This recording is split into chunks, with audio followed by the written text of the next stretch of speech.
Welcome everyone. This is an amazing crowd.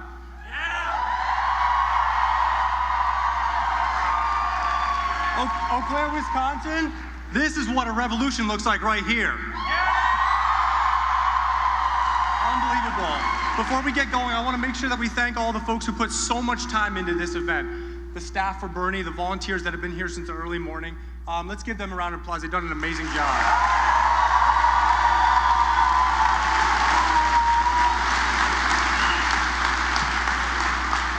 Friends, we're all here today because we want to believe, we want to fight for a politics that lifts everyone up, that makes a difference in people's lives. I actually grew up in the hills in Appalachia. My family's farmers going way back. We moved here when I was 10. And I can say that we never had a lot growing up. We grew up pretty poor. I remember my dad actually, on many occasions, taking out his rifle and going out to get us dinner. My mom would grow, in the summer, she would grow vegetables as big as she could get them, just so we'd have more to put on the table. And, a lot of times that made them pretty tough, though, too, I gotta say. I think I realized the first time in my life when politics made a difference was when my dad developed a health condition. His back, the vertebrae started to fuse up one by one. And the doctor said, there's nothing you can really do about this. There's no cure. But if you keep working hard, if you keep moving, it's the best thing. Well, the insurance companies took advantage of him because of that. And they charged him over $1,200 a month because of his condition. My mom, growing up, she actually grew up with a learning disability. She wasn't able to graduate from high school. And yet, in her mid-30s, she decided to go back to studying, to put in time on the books late at night, taking the exams, and she earned her GED. One of the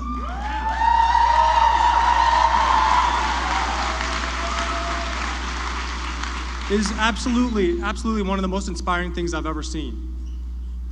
Friends, we've come a long way in the last 8 years. We fought for a lot, and the reality is now my dad is able to afford health care.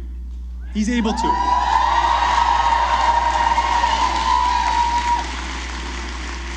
My mom actually was able to enroll and take credits at the University of Wisconsin River Falls.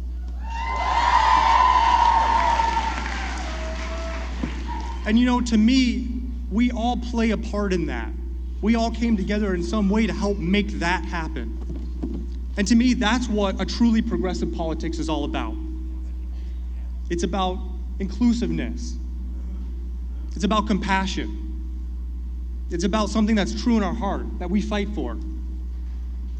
It's the reason that I work hard on the city council to fight for the issues I do. It's the reason that this movement to elect Bernie Sanders to president is beyond what anyone could have ever imagined. Look at this.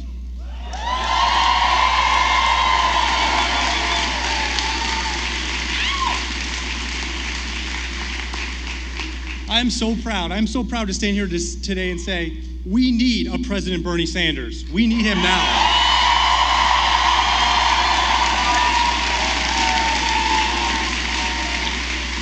Let's make sure that he wins on Tuesday, that he wins a primary, and that he goes on to win presidency in November. Thank you.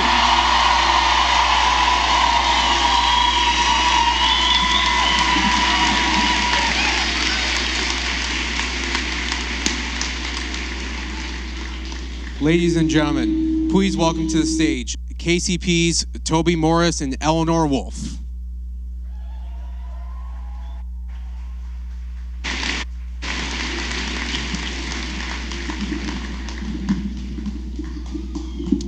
Hey there, folks. My name is Casey. And my name's Toby. And we are the field organizers for the Bernie Sanders campaign in Western Wisconsin.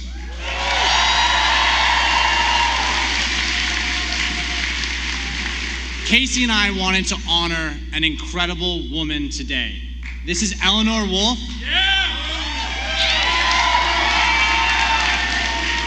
And Eleanor has been canvassing night and day, mainly day, for Bernie Sanders for the last 4 months.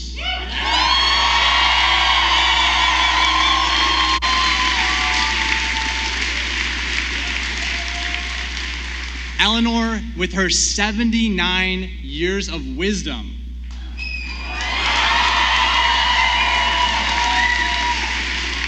has been doing her part to spread the political revolution here in Eau Claire. We are asking that you folks join Eleanor and help us spread the revolution here. For the next 4 days, we can knock doors, we can talk to our friends, and we can bring them to the polls. If everyone in this room contributes, we will win big on Tuesday. Huge!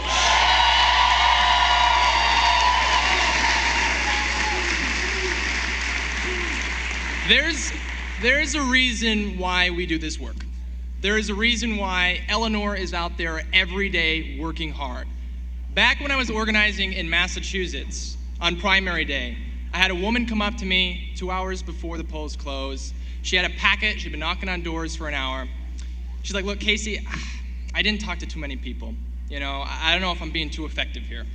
I said, look, I'm gonna give you a packet to a ward that we didn't knock on too many doors in.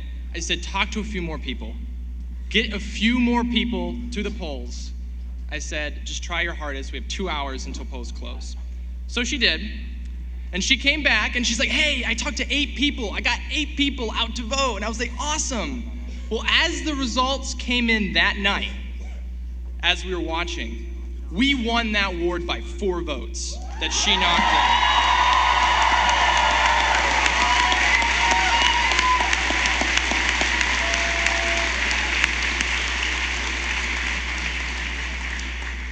There's a reason why we do this work. There's a reason why every single one of us needs to be knocking on doors, needs to be talking people, because we are trying to elect this man the next president of the United States. So, having said that, after this rally, we are launching one of the largest Western Wisconsin campuses in history from here, and all of you get to take part if you so choose. If not today, tomorrow, Monday, Tuesday. Take an hour, take 2 hours, take some time so that we can do this work. I think we're gonna win. I think we're gonna win huge.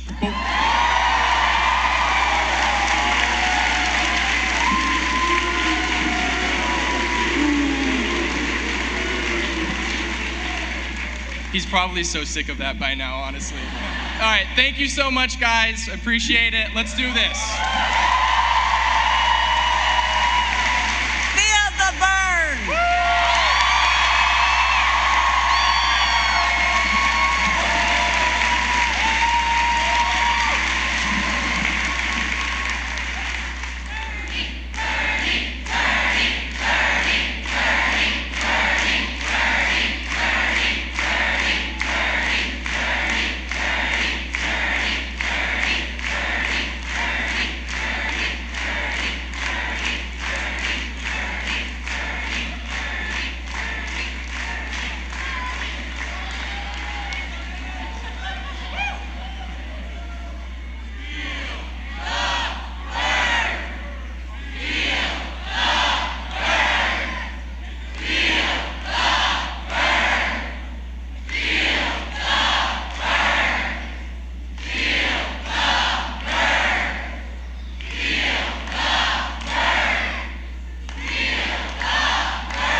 Ladies and gentlemen, Justin Vernon.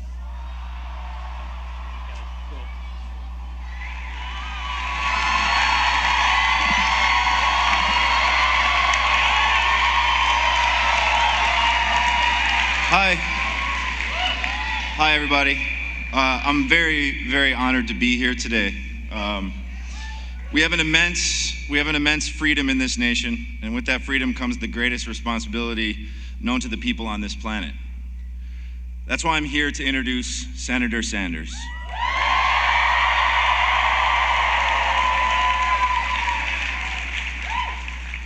With the vacancy in the office of the President of the United States, there lies an opportunity. For some of the candidates, I feel the personal and political nature of this opportunity has eclipsed their obligation to the people, and some have lost the sight of the idea that every person is created equal. That every person has the right to have their life protected within the integrity of justice, their liberties celebrated, and their pursuit of happiness fully allowed.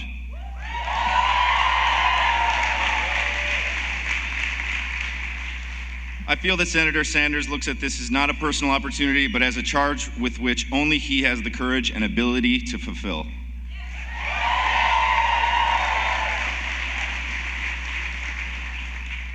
We have this great country. We have this human chance to take care of this freedom, to make good on its promise, to do what others couldn't do before us, like rid our beautiful Constitution of any financial corporate chokehold.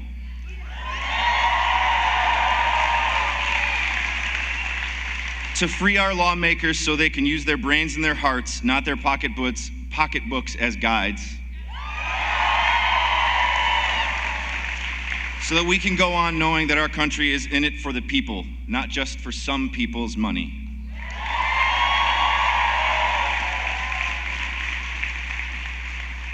I cannot imagine a more important task, a task that if completed would have incalculable positive effects on our communities, every community. Every race, every gender, every person with an American dream. So it is my deep and noble honor to introduce the person who I believe can accomplish this in our name, Senator Bernie Sanders.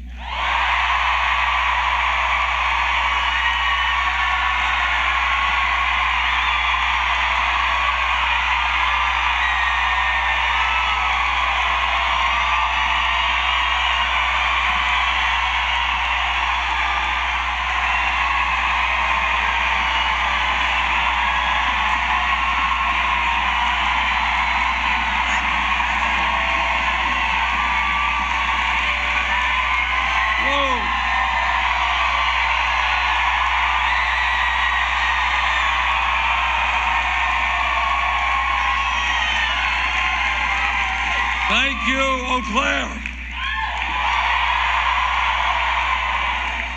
It doesn't look like we can get too many more people in this room, I don't think, unless we knock down that wall. So thank you all very much for coming. Let me thank Andrew Worthman. Let me thank the Heart Pills, Jeff White, the Evergreen Grass Band, KCP's Toby Morris, Eleanor Wolf, and let me thank Bon Iver for...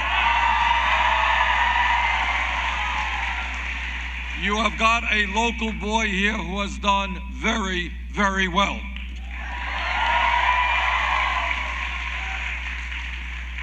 Let me start off by saying a few words about the campaign. As some of you may know, we began this campaign about 11 months ago. We were 3% in the national polls, about 60, 70 points behind Secretary Clinton. There was a poll that came out a week or two ago that had us 1 point in the lead. We have made some progress.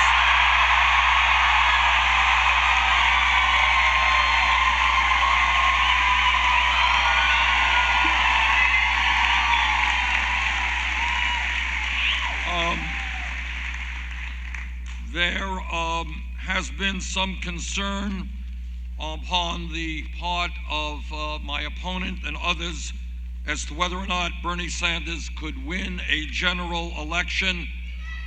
Well, let me tell you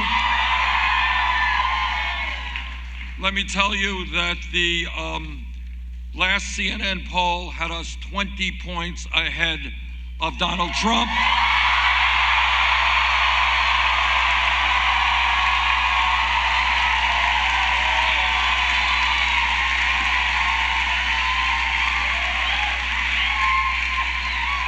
And the last poll that I saw here in Wisconsin had us in your state 19 points ahead of Donald Trump.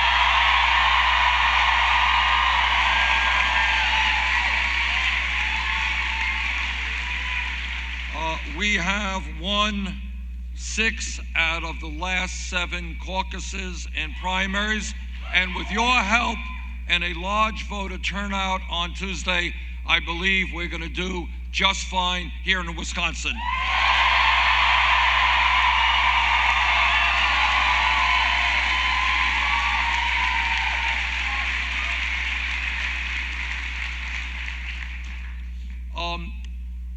The reason that our campaign is doing well is that we're doing something pretty unusual in American politics. We're telling the truth.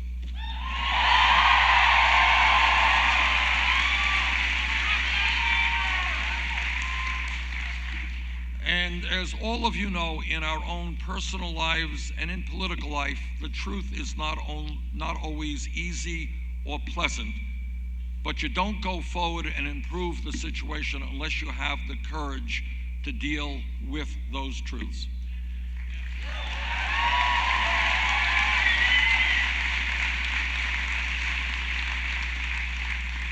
And here are some of the truths that we are dealing with. Number one, sad to say, but we are living today with a corrupt campaign finance system which is undermining American democracy.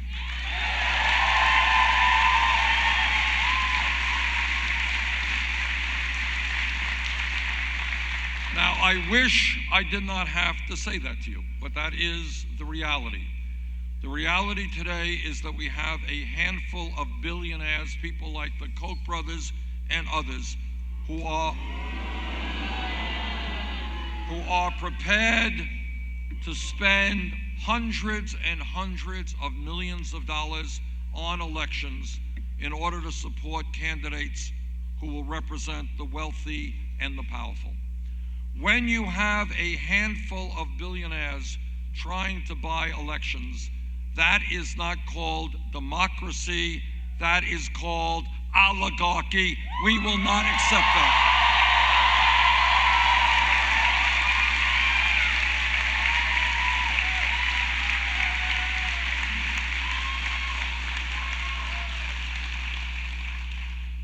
Second of all, and not unrelated, is something that concerns me very much in terms of what's happening nationally and here in the great state of Wisconsin. And that is, we have Republican governors who are working overtime trying to suppress the vote, trying to make it harder for people to participate in the democratic process. I believe that that is outrageous, and I believe that is un-American.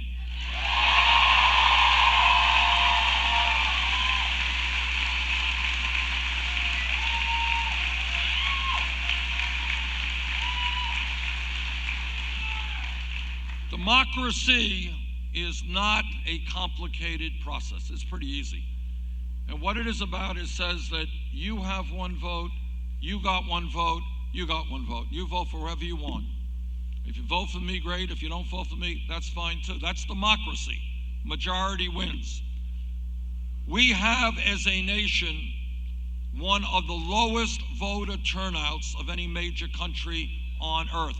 Our job is to increase voter turnout, to get more people in the process, not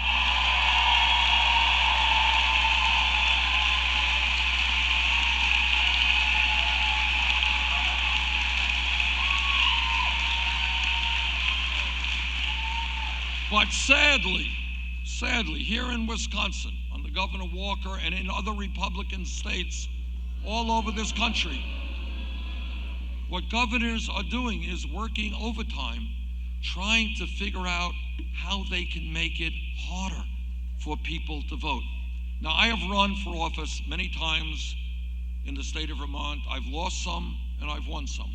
But it has never occurred to me, not for 1 second, to try to figure out how I can make it more difficult for people to vote because they might vote against me. I run on my ideas, and I hope my ideas win.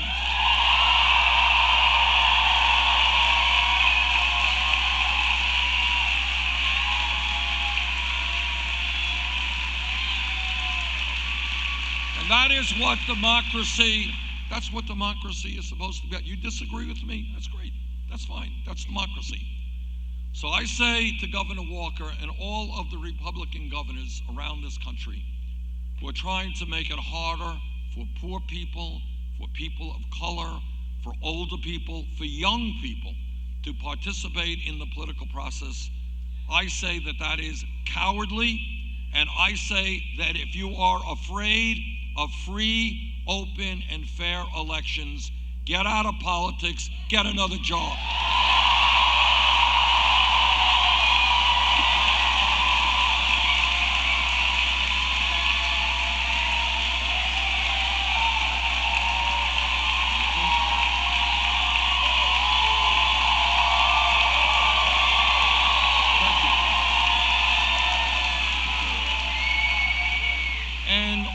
All of you have heard of the idea that we share of a political revolution, and that is part of what the political revolution is about. It is creating a vibrant democracy where people are discussing and debating the important issues that face us, and they are coming out in large numbers to vote, and they are running for office.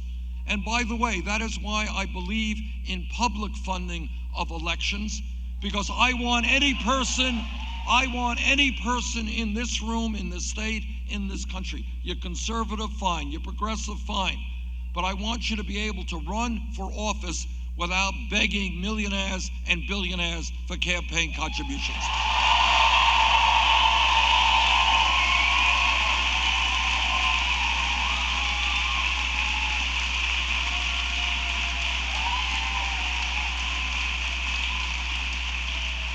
But it is not just a corrupt campaign finance system and the suppression of the vote that we have to deal with. That's one very important reality. Here is another very important reality, and that is that we are living in a rigged economy. And that is true in Vermont, it is true in Wisconsin, it is true all over this country. And what that economy means, and I want you to hear this because you're not going to see it very often on television or hear it on the radio or see it in the papers. But today we have more income and wealth inequality than almost any major country on earth. It is worse today than at any time since 1928. What does that mean?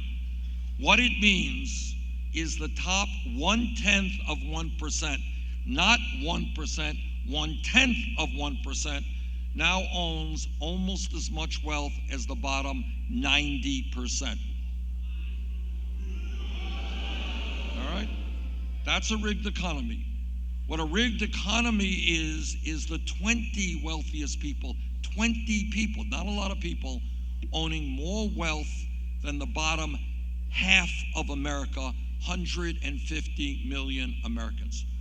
What a rigged economy is about is one family, the Walton family of Walmart, owning more wealth than the bottom 40% of the American people. One family. And let me tell you further what a rigged economy means and how it works. Walmart, as you know, is the largest private sector employer in the United States of America. But Walmart pays wages to its employees that are so low that many of those workers are forced to go on Medicaid and food stamps in order to survive. And who pays higher taxes for those food stamps and Medicaid? You do. Middle class does. What a rigged economy is about is when the middle class pays higher taxes in order to subsidize the wealthiest family in America. That is absurd. That has got to change.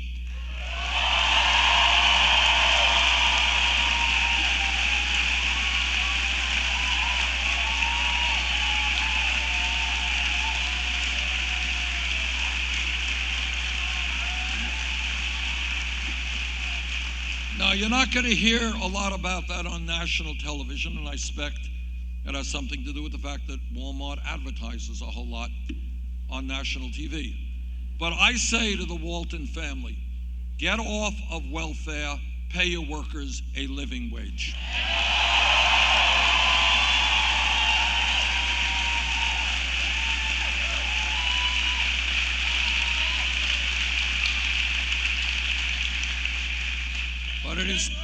But it is not just a corrupt campaign finance system and the need to revitalize American democracy. It is not just a massive level of income and wealth inequality. It is also the fact that here in Wisconsin and in my state of Vermont, you got people working longer hours for lower wages. You have people in this state and in my state and all over America, they're working not one job, they're working 2 jobs, they're working 3 jobs, trying to cobble together the income and the health care that they need in order to survive. Now, while mom is out working and dad is out working and the kids are out working, what is happening is that marriages get stressed out. What is happening is that kids do not get the attention they need from their parents because their parents are busy working. And yet at the end of all of that, 58% of all new income goes to the top 1%. So here is what this campaign is asking people is to think outside of the box, think outside of the status quo. Why does it happen that in this great country, we end up working the longest hours of any people in the industrialized world? Did you know that? Japanese are very hardworking people. We work longer hours a year than do the Japanese. And yet almost all new income and wealth goes to the top 1%. You guys ready for a radical idea? All right. Brace yourself. Brace yourself. I don't want people collapsing. All right, here it is. Together, we are going to create an economy that works for all of us, not just the 1%.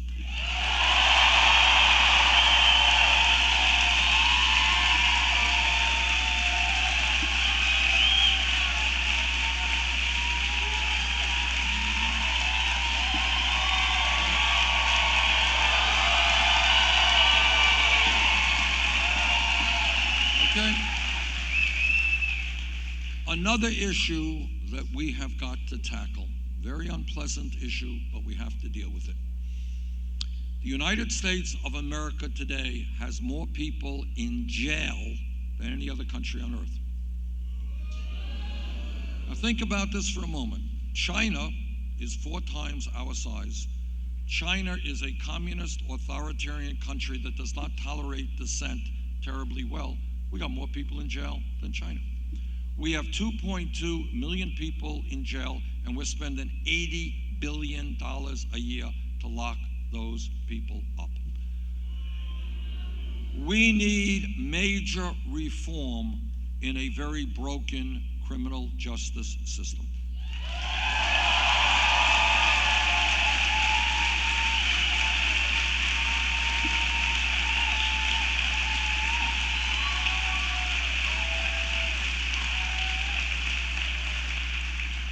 Right now and again, you don't hear a lot about this. And one of the points that I try to make all of the time is you cannot allow media to determine for you what the most important issues are. They get it wrong. They have their agenda. We, as the people, have got to determine what the most important issues are to ourselves and our families, and don't let anybody else stop you from doing that.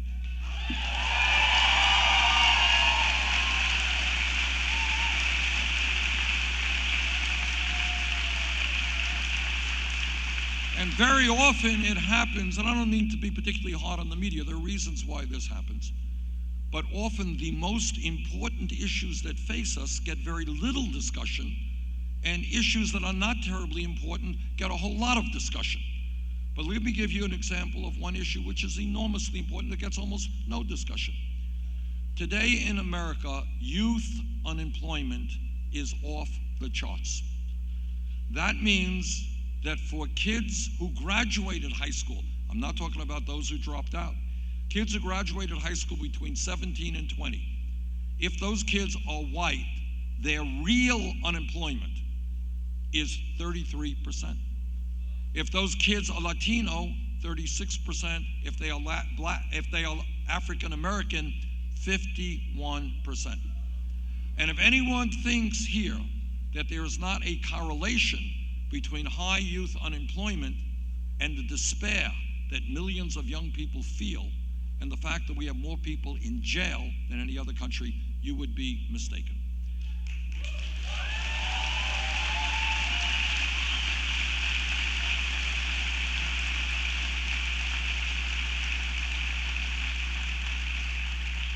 So here is radical idea number 2, and that is we must invest for our young people in education and jobs.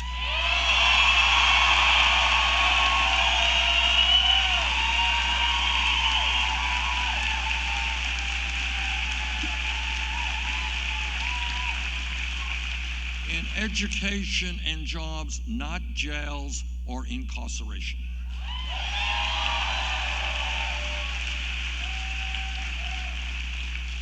In terms of criminal justice, I think all of us are tired of seeing videos on television where unarmed people are being shot by police and killed.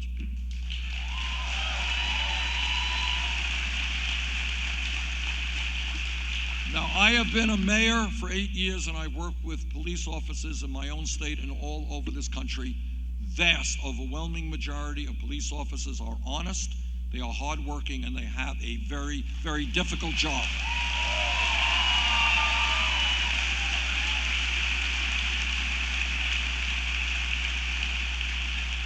But what must be established and what must be part of America is that, like any other public official, when a police officer breaks the law, that officer must be held accountable.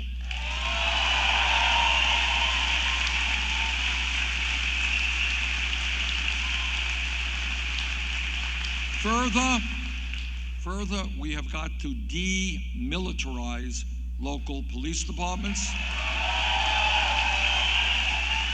We have got to work toward making police departments reflect the diversity of the communities they serve. And we have got to end private corporations running prisons and detention centers.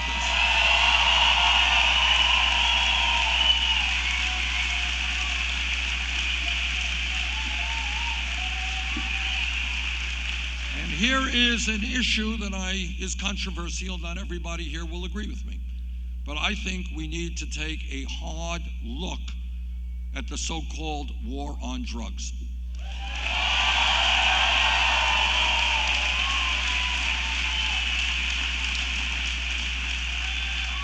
It turns out that over the last 30 years, millions of Americans have received police records for possessing marijuana. Turns out that right now, today, as part of the Federal Controlled Substance Act, marijuana is listed as a Schedule I drug right alongside of heroin. Now, I think that makes no sense at all. We can argue, and scientists do, the pluses and minuses of marijuana, but nobody thinks that marijuana is equivalent to a killer drug like heroin.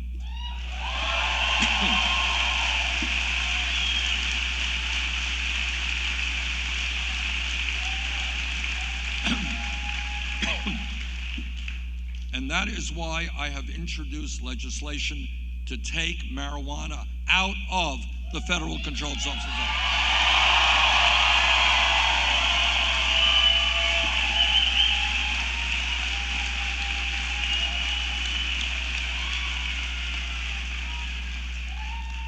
Now, when we talk about drugs, let me tell you what I think most of you already know. I'll tell you that in my state, neighboring New Hampshire, and all over this country, we have a very, very severe crisis in terms of opiate and heroin addiction and overdose deaths. Every day in America, we are losing people through heroin and opiate overdoses. And we've got to deal with that issue. And in my view, the most effective way to deal with that issue is to understand that drug addiction and substance abuse are health issues, not criminal issues.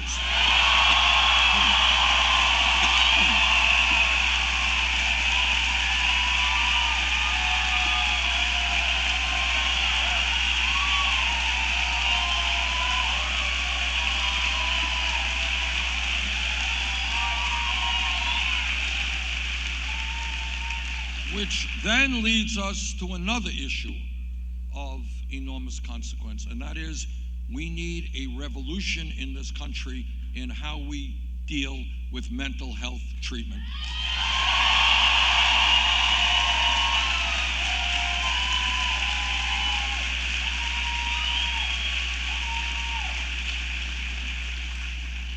There are people right now who are suffering mental health crises. I get calls in my office, and I'm sure that every senator gets the same. And yet those people who are in desperate need of treatment today cannot find affordable mental health treatment when they need it. We have thousands of people, sad to say but true, who are walking the streets of America today who are suicidal and who are homicidal. We get calls from family members that they need help, but we can't get them that help today. That has got to change. People should be able to get the help they need when they need it.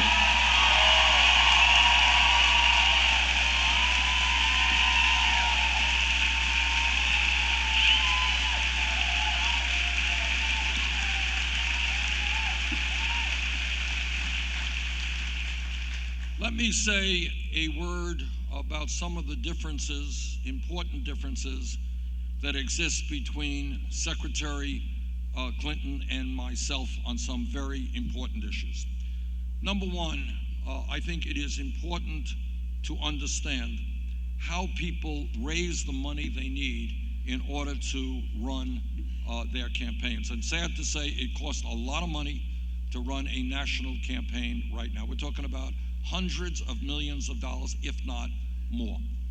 Now, 11 months ago, we had to make a very important decision. And the decision was, do we establish a super PAC like every other candidate? And we concluded after about 1/10 of 1 second, we would not do that.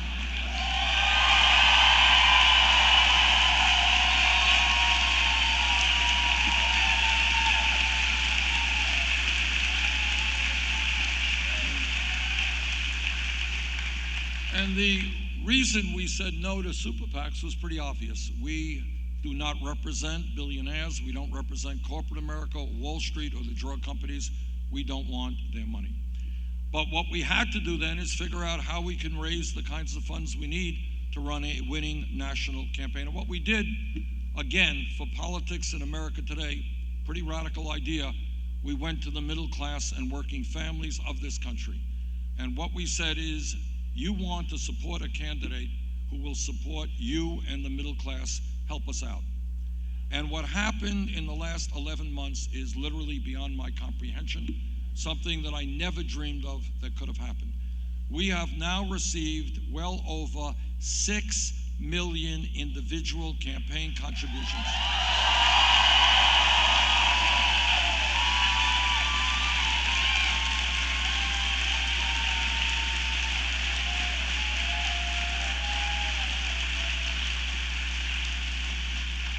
That is more contributions than any candidate in American history at this point in an election.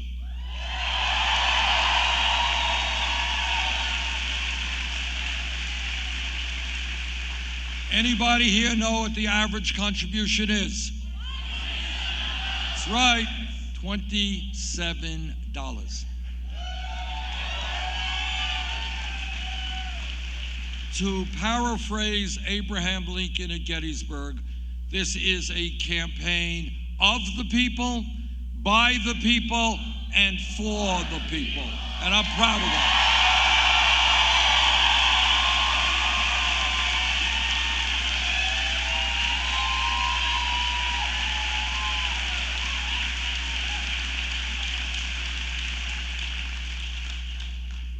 Now, Secretary Clinton's campaign has chosen to raise money in a very different way. She has established several super PACs. The last reporting period indicated that her largest super PAC has brought in $25 million from special interest, including $15 million from Wall Street. In addition, as you know, Secretary Clinton has given many speeches behind closed doors to Wall Street and to other entities for $250,000 a speech. Now, what I have been struck by is if you're going to get paid $250,000 for a speech, it must be an extraordinary, mind-blowing, unbelievably great speech.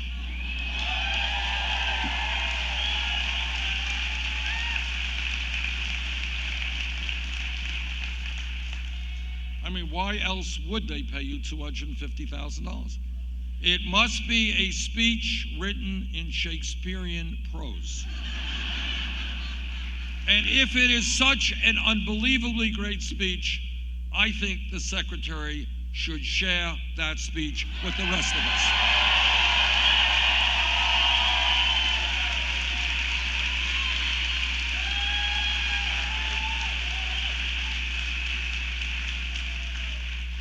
Now, Secretary Clinton has said, well, she will make the transcripts available if other candidates do the same. So are you all ready here in Eau Claire for a dramatic announcement? This is it. Big stuff, TV cameras are turning away. I hereby announce that I will release all of the transcripts of the speeches that I gave on Wall Street.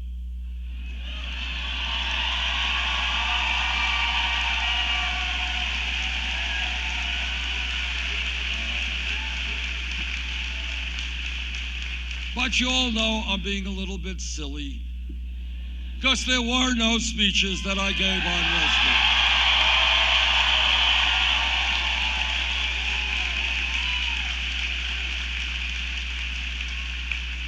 You know, I just can't figure it out. I keep my cell phone on 24 hours a day, and I'm waiting for that call from Wall Street. And I don't want $250,000. I don't want $25,000. I don't want $12. But I would like the opportunity to say a few words. Do it for free. And this is what I would say. I would say that Wall Street has got to understand that their greed, their recklessness, and their illegal behavior drove this country into the worst economic downturn since the Great Depression.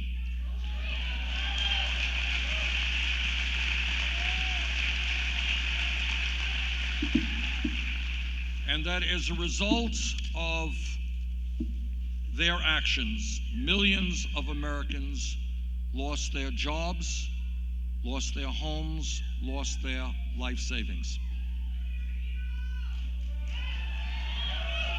And what I would tell Wall Street is that after they were bailed out because the big banks were supposedly too big to fail, 3 out of the 4 largest banks today are bigger than they were when we bailed them out because they were too big to fail.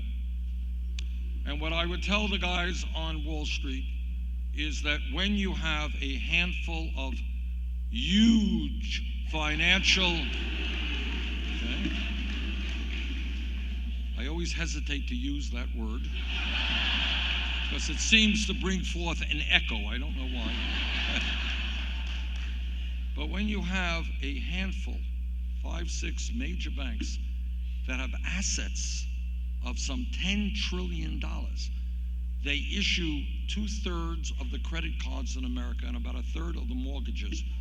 When you have institutions of so much economic and political power, what we have got to do, in my view, is break them up.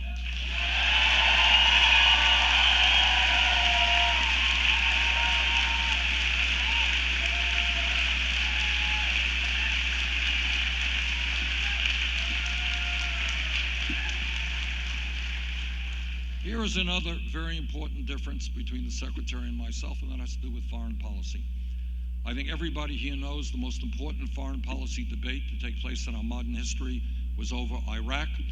I was in the House, she was in the Senate. We both listened to the same evidence coming from President Bush and Vice President Cheney and all the rest. I didn't believe a word of it. I voted against the war in Iraq.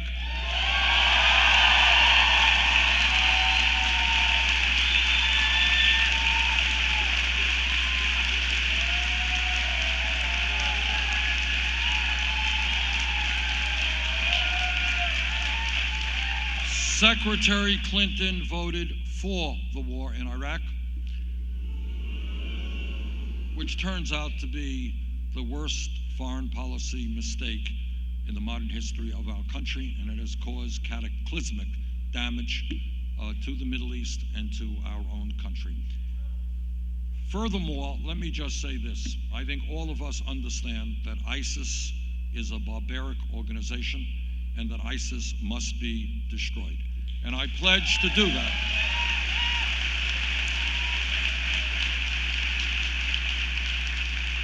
And I pledge to you that if elected president, we will do everything we can to make that happen. And I want give you some good news in that regard. And that is, in the last year or so in Iraq, ISIS has lost about 40% of the territory that it controlled, and in many respects is now in retreat.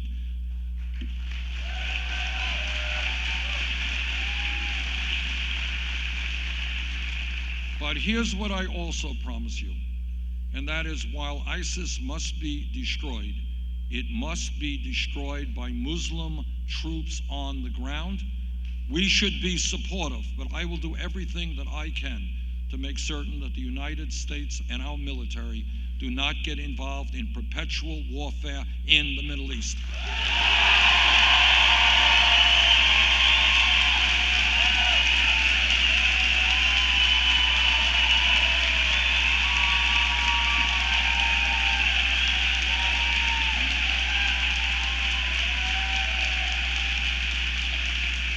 You know, I have heard a lot of my Republican colleagues and some presidential Republican candidates talking about how tough they are going to be, and they're going to send in American troops.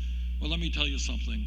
It is not their sons and daughters who will go to Iraq or Syria.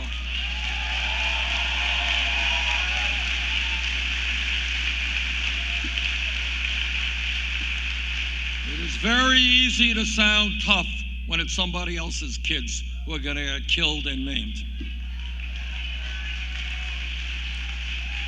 I want to spend a moment just talking about the differences that Secretary Clinton and I have on the environment. And I start off by telling you that as a member of the Environmental Committee and the Energy Committee in the Senate, I believe that there is no longer a debate. Climate change is real. Climate change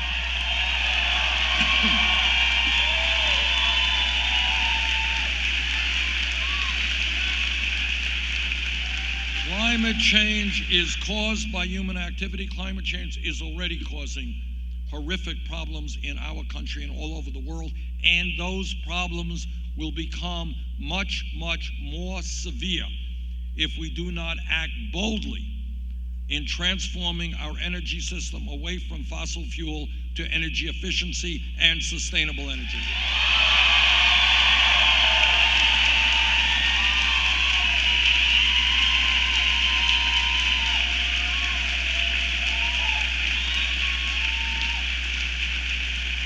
This is an issue which is a planetary crisis, obviously not just in our country, but all over the world. The United States has got to lead the effort working with China, India, Russia, countries all over the world in moving away boldly and quickly from fossil fuel. Let me just talk about some of the differences that Secretary Clinton and I have on that issue. Some of you are aware of the Keystone Pipeline. Keystone Pipeline was excavating and transporting some of the dirtiest fuel on this planet. I opposed that pipeline from the very beginning.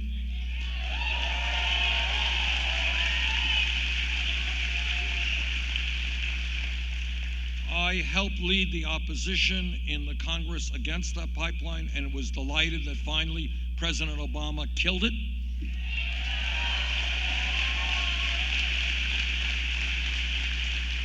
And if I'm elected president, that pipeline will never be revived. It is dead forever.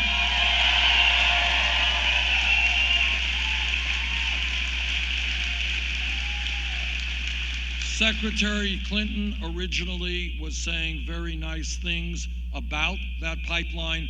Under a lot of pressure, she eventually opposed it. But when we deal with the crisis of climate change, you have got to know who has been out there first and strongest.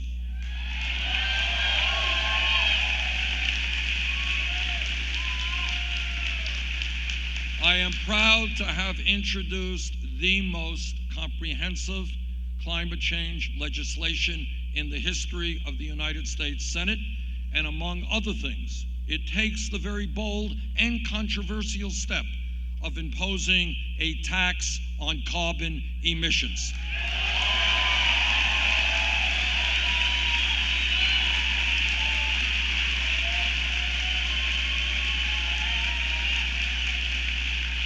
Now, I recognize that this is a bold and reasonably radical idea, but given the crisis that we face, and given the need, the moral imperative to leave this planet in a way that is healthy and habitable to our children and our grandchildren, I think that that is the right thing to do.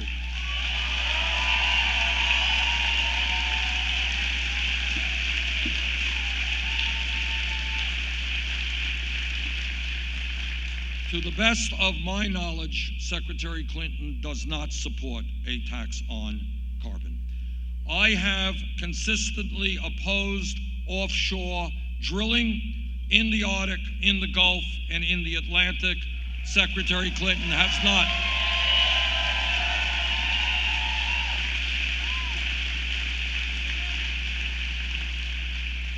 And as I drink this water, let me mention to you that in the coming years, one of the great crises facing our planet and this country will be whether or not we have adequate supplies of clean and fresh drinking water.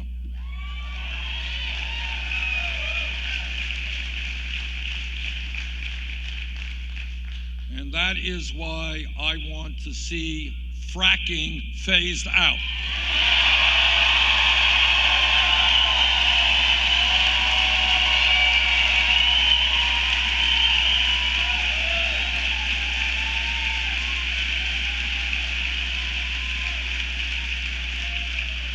We cannot poison the aquifers all over this country and all over the world.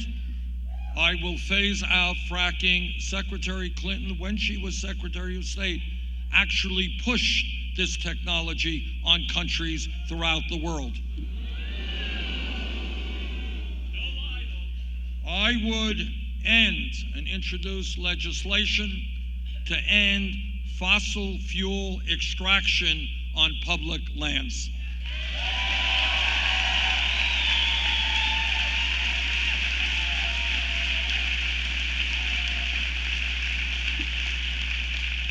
If we are serious about transforming our energy system, we should not be digging up and extracting more oil from land that we own.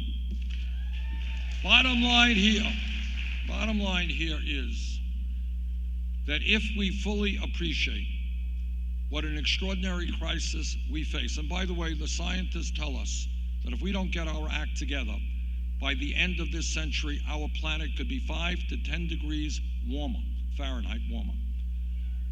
What we have got to do is be extremely aggressive and take on the fossil fuel industry and tell them loudly and clearly that their short-term profits are not worth more than the future of our planet.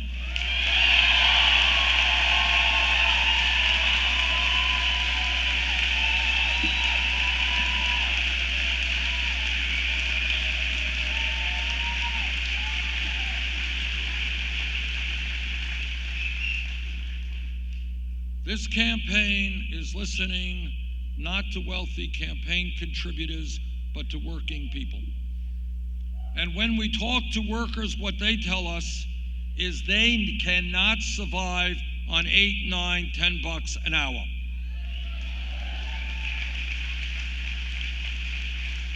Now, your governor, Governor Walker, may disagree. But then again, he will disagree with virtually everything that I am trying to do.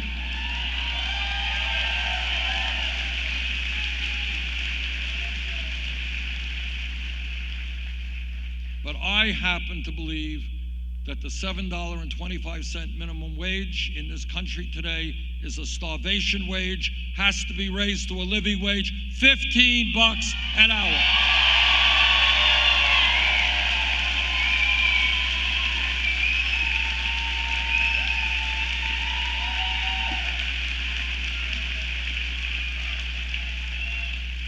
This campaign is listening to senior citizens and disabled vets. And what they are telling me is they can't make it on $10,000, $11,000, $12,000 a year Social Security. Now, I got Republican colleagues all over Congress. They want to cut Social Security. I've got bad news for them. We're not going to cut Social Security. We're going to expand Social Security benefits.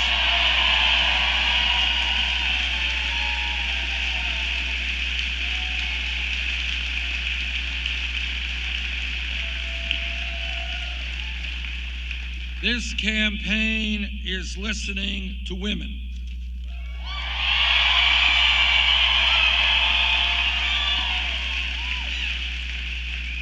And what women are telling us is they are tired of going to work and earning 79 cents on the dollar compared to men.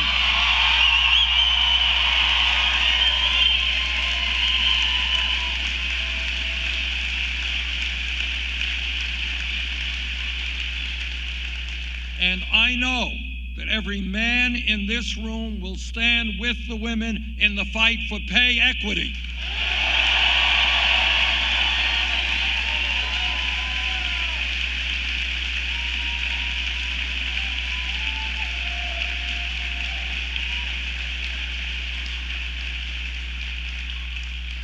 This campaign is listening to young people. And what I'm very proud of, by the way, is that at a time when many of the pundits and many people in the establishment were saying, well, you know, young people, they're not interested in politics. They're not interested in the major issues facing our country. They're too busy playing with their video games or whatever. What this campaign has shown is that young people understand they are the future of America, and they are going to determine the future of America.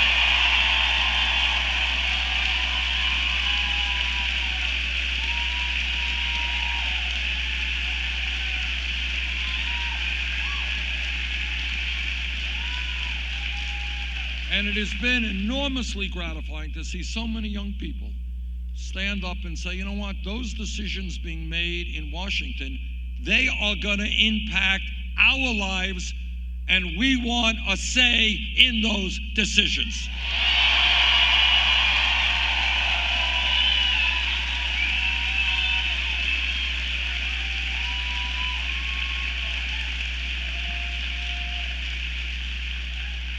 And one of the things that I've been hearing in a very, very strong and deep sense from young people is they are asking and saying, you know, Our parents told us to get a college education. That made sense. Teachers told us to get a college education. Everybody knows that we're in a competitive global economy and we need the best educated workforce if we're going to do well.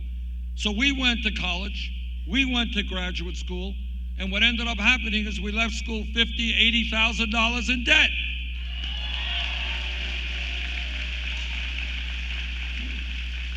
Well, I personally think that that is nuts.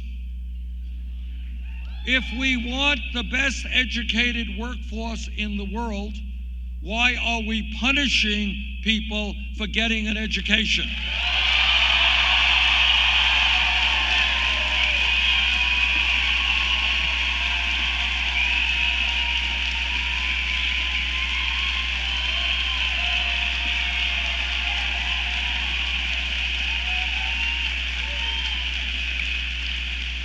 I have talked to people young and not so young who have been paying off their student loans for decades.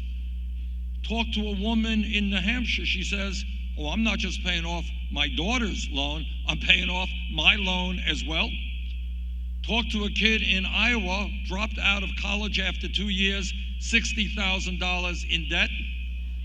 Talked to a woman who graduated dental school, $400,000 in debt. Talk to people who are paying over 50% of their limited incomes, paying off their student debt every month. In my view, what we have got to recognize that in the year 2016, the concept of public education has got to be considered differently than it was 100 years ago or 50 years ago.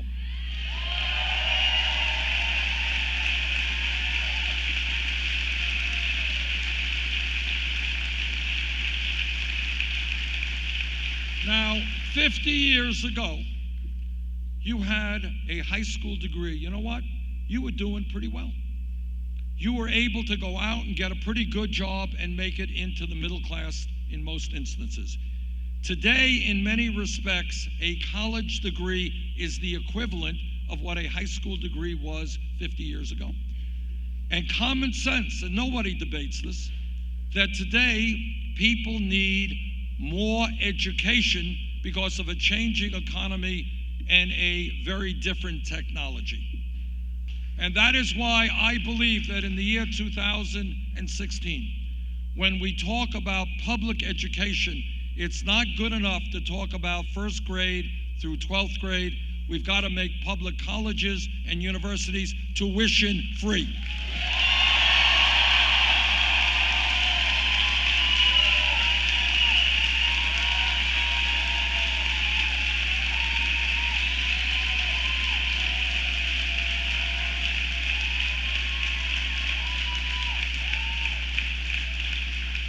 I have not the slightest doubt that that will happen sooner or later.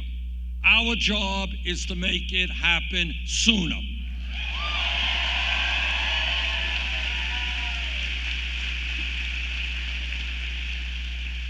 But another part of the issue is dealing with those folks who have student debt right now. How many of you are dealing with student debt right now? Whoa. All right, here it is. All right, what we propose, and I've introduced legislation to make happen, is to allow people with student debt to refinance those loans at the lowest interest rates they can find.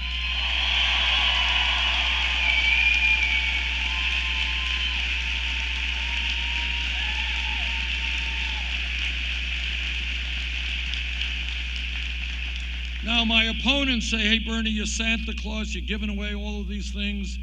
Free tuition at public colleges, lowering student debt. Where are you going to get the money? Here's where we'll get the money. All of you know that 8 years ago, Congress bailed out Wall Street. In my view, now is the time to impose a tax on Wall Street speculation.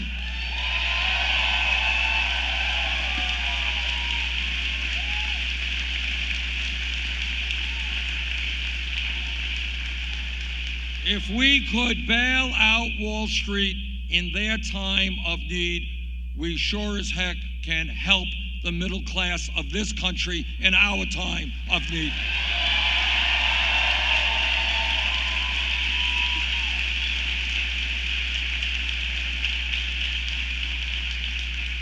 This campaign is listening to people who often do not get a voice on the national platform. We are listening to our brothers and sisters in the Latino community.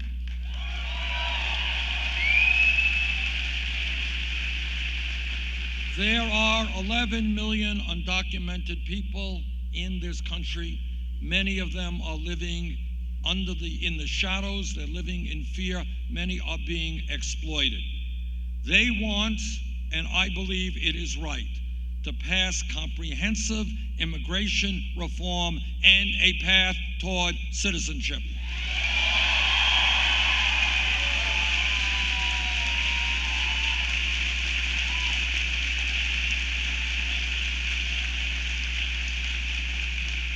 This campaign is listening to our brothers and sisters in the African American community.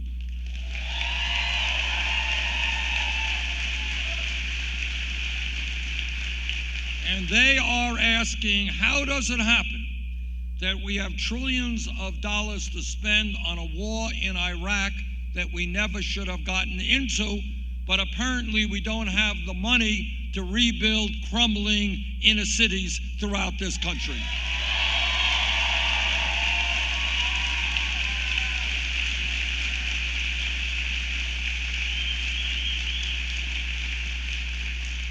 I was in Flint, Michigan last month, and what I saw and heard there was literally beyond comprehension and hard for me to understand.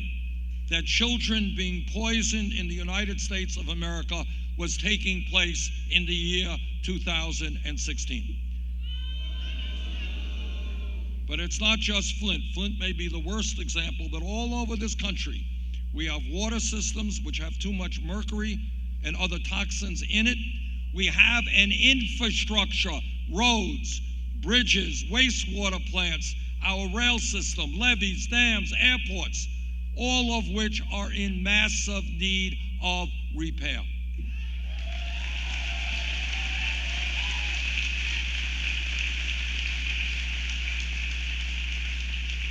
Now, it seems to me that instead of rebuilding the infrastructure of Iraq and Afghanistan, maybe we rebuild our inner cities and America's infrastructure.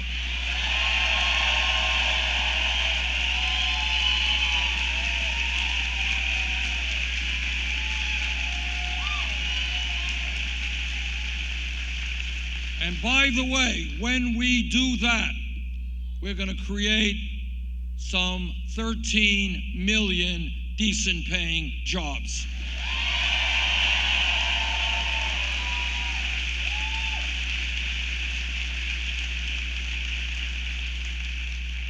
This campaign is listening to a group of people who we owe so much to, and that is the Native American community.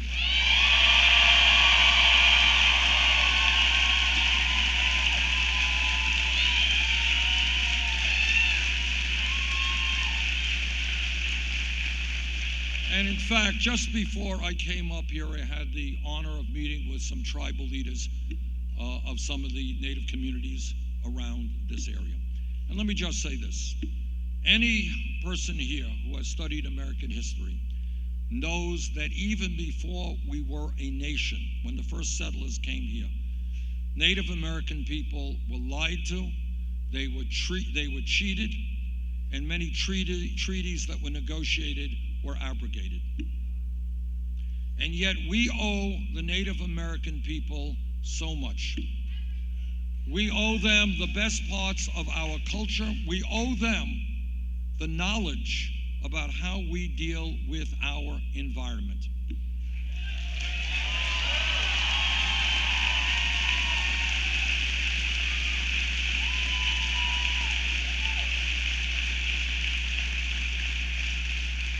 They have taught us that we are part of nature, that we have got to live with nature, that we cannot destroy nature.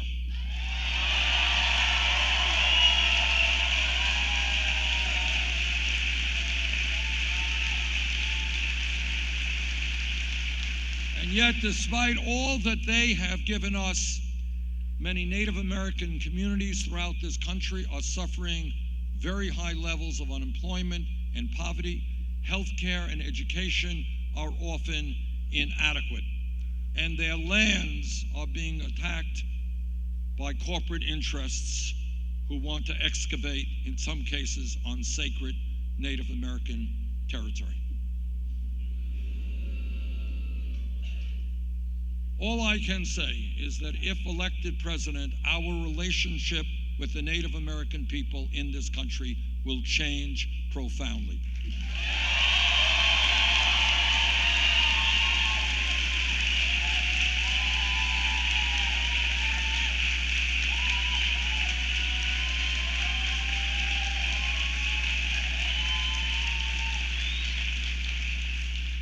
I have been criticized for saying this throughout this campaign, so let me say it again.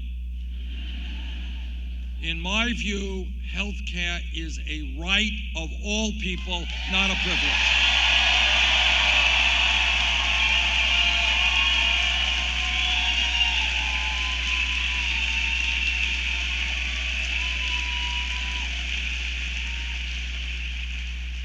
In my view, it is time for the United States to join every other industrialized country on earth and guarantee health care to all of our people as a right.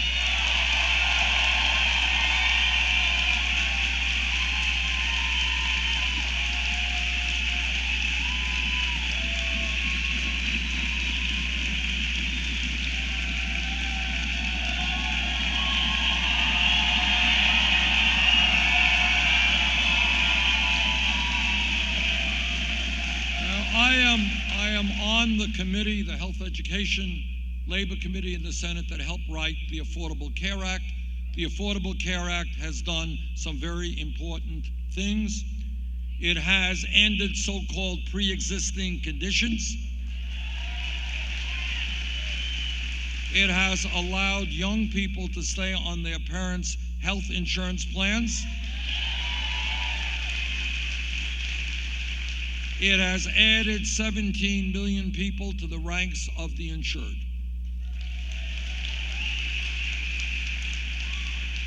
But today, despite the gains of the Affordable Care Act, 29 million people still have no health insurance, and many of you are underinsured with high deductibles and copayments. Is that right? Okay. Furthermore, every person in this room is being ripped off by the drug companies who are charging us the highest prices in the world for prescription drugs.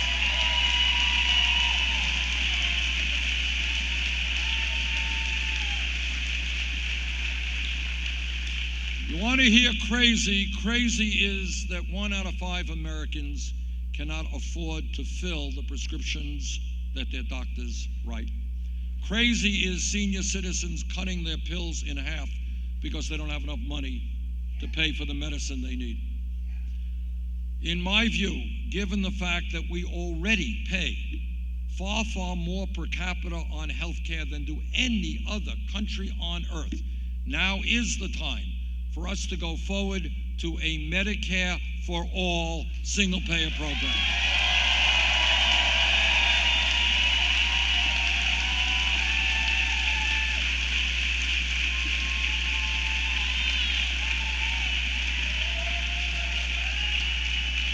Now, I know there is a lot of concern in Wisconsin and around the country that Donald Trump might become president of the United States. So let me reassure you, that will not happen.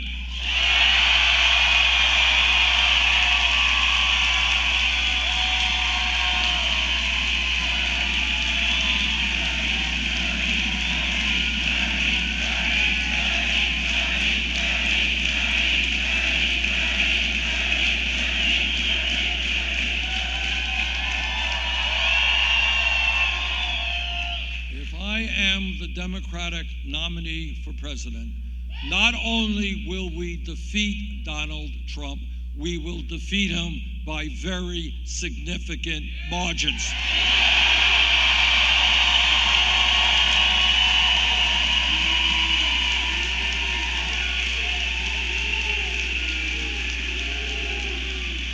And it is not only that, as I mentioned earlier, virtually every poll out there, both national and state, have us beating him by 15 or 20 points. But more importantly, polls go up and down, but more importantly, the American people will not elect a president of the United States who insults Mexicans and Latinos,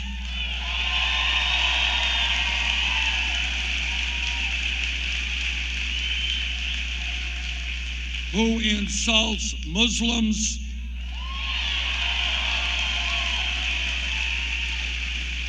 who insults women and veterans,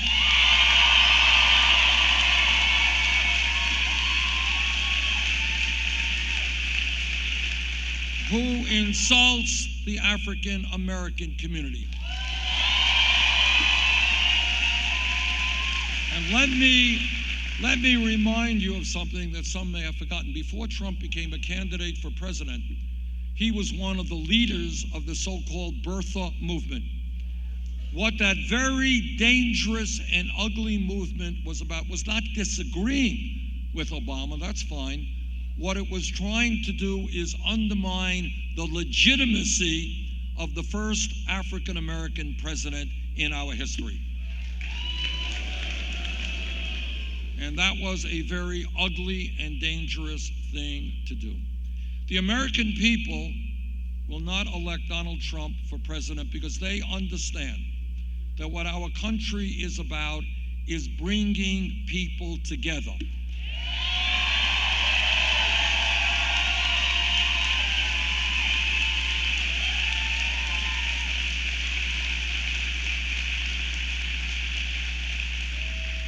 Black and white and Latino and Native American and Asian American, gay and straight, male and female, people born in America, people who coming into America.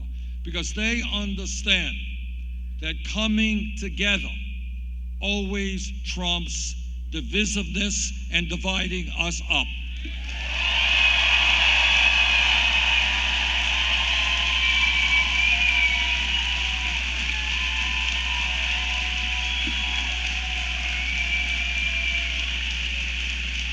The American people understand that what makes our country great is supporting each other. That when your family is in trouble, I'm there for you. When my family is in trouble, you are there for us.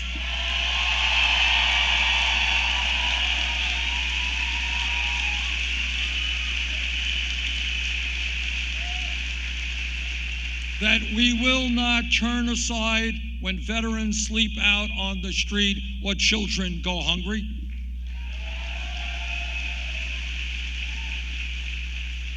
And the American people understand that togetherness and supporting each other always trumps selfishness.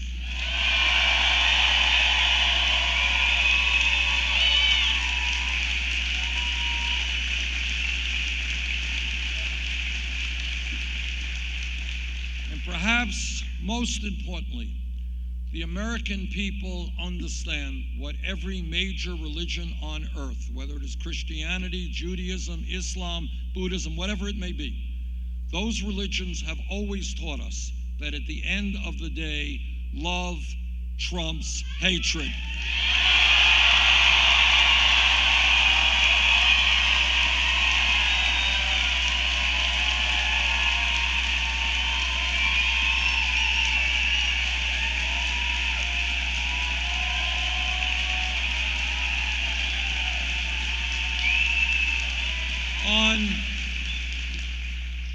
On Tuesday, in a few days, there is going to be an extraordinarily important primary here in the great state of Wisconsin.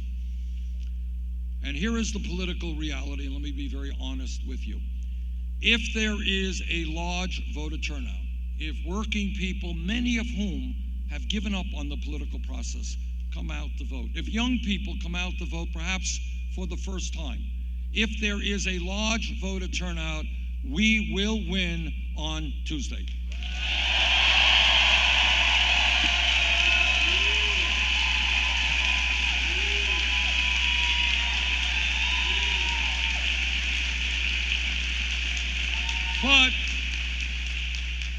But if there is a low voter turnout, we will probably lose. That's the reality. So I am here to ask you all not just to come out to vote, but to bring your friends and your relatives, your aunts and your uncles. Let us have the largest voter turnout in Wisconsin primary history.